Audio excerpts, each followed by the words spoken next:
ആറന്മുള ശ്രീ പാർത്ഥസാരഥിക്ക് തിരുവോണനാളിൽ ഓണനിവേദ്യം ഒരുക്കാൻ നെല്ല് കുത്തുന്ന ചടങ്ങുകൾ ആരംഭിച്ചു. ആചാരപ്രകാരം പത്തനംതിട്ട കാട്ടൂർ ശ്രീ മഹാവിഷ്ണു ക്ഷേത്രത്തിലാണ് നെല്ല് കുത്തുന്ന ചടങ്ങുകൾ. ഇവിടെ തയ്യാറാക്കുന്ന അരിയാണ് മങ്ങാട്ട് ഭട്ടതിരി തിരുവോണത്തോണിയിൽ ആറന്മുള ക്ഷേത്രത്തിൽ സമർപ്പിക്കുക.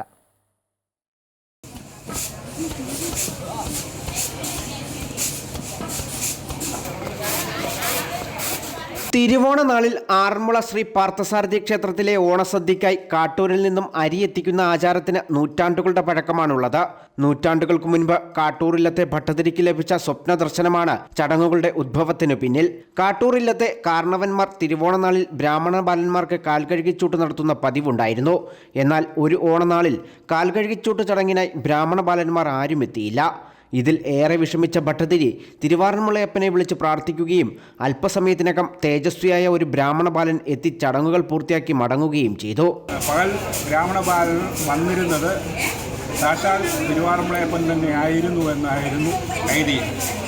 അടുത്ത പ്രാവശ്യം മുതലുള്ള തിരുവോണ സദ്യ തിരുവാറന്മുള ക്ഷേത്രത്തിൽ എത്തിച്ചാൽ മതിയെന്നും അതിന് കലാപരമായി വള്ളങ്ങളുണ്ടാക്കി 18 കൃഷിയന്മാരും ഭട്ടതിരിപ്പാടും കൂടി തിരുവോണനാളിൽ രാവിലെ സദ്യ വിഭവങ്ങൾ ആറന്മുള എത്തിക്കുകയാണ് ചെയ്യുന്നത്. ഭട്ടതിരിപ്പാടിന്റെ കാര്യസ്ഥന്മാരായ 18 നായർ തറവാട്ടിലെ അംഗങ്ങളാണ് കാട്ടൂർ ശ്രീ മഹാവിഷ്ണു ക്ഷേത്രമുറ്റത്ത് വ്രതനിഷ്ഠയോടെ നെല്ലുകുത്തി അരിയാക്കുന്നത്. ഒരു തവണ കാട്ടൂർ ഭട്ടതിരി തിരുവാറന്മുളയപ്പനുമായുള്ള വിഭവങ്ങളുമായി പോകുമ്പോൾ കൊള്ളക്കാരുടെ ആക്രമണമുണ്ടായി.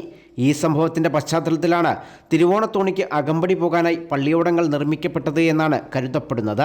നൂറ്റാണ്ടുകൾക്ക് പഴക്കമുള്ള ഈ ആചാരം നടത്തിക്കൊണ്ടിരുന്ന സമയത്ത് ഈ തിരുവോണത്തോണിയെ തടഞ്ഞ് അതിലെ വിഭവങ്ങളെ മോഷ്ടിക്കാനായിട്ട് കോവിലന്മാരെത്തി. അവരെ തുരത്താനായി നാട്ടുകാരെത്തി. അപ്പോൾ നാട്ടുകാർ അത് മനസ്സിലാക്കിയതിന് ശേഷം ഈ തിരുവോണത്തോണിക്ക് അകമ്പടിയായി ചുണ്ടൻവള്ളങ്ങളുണ്ടാക്കി. ആ ചുണ്ടൻവള്ളങ്ങളാണ് പാർത്ഥസാരഥിയുടെ പിറന്നാളായ ഉത്രട്ടാതിയിൽ ജലോത്സവം നടത്തപ്പെടുന്നത്. ഉത്രാടം നാളിൽ സന്ധ്യയ്ക്കാണ് വിഭവങ്ങളുമായി കാട്ടൂർ കടവിൽ നിന്നും തിരുവോണത്തോണി പുറപ്പെടുക. വിഭവങ്ങളോടൊപ്പം കാട്ടൂർ മഹാവിഷ്ണു ക്ഷേത്രത്തിൽ നിന്നും മങ്ങാട് ഭട്ടതിരി എത്തിക്കുന്ന ദീപമാണ് ആറന്മുള ക്ഷേത്ര ശ്രീകോവിലിലെ കെടാവിളക്കിൽ പകരുക. അമൃത ന്യൂസ്, പത്തനംതിട്ട.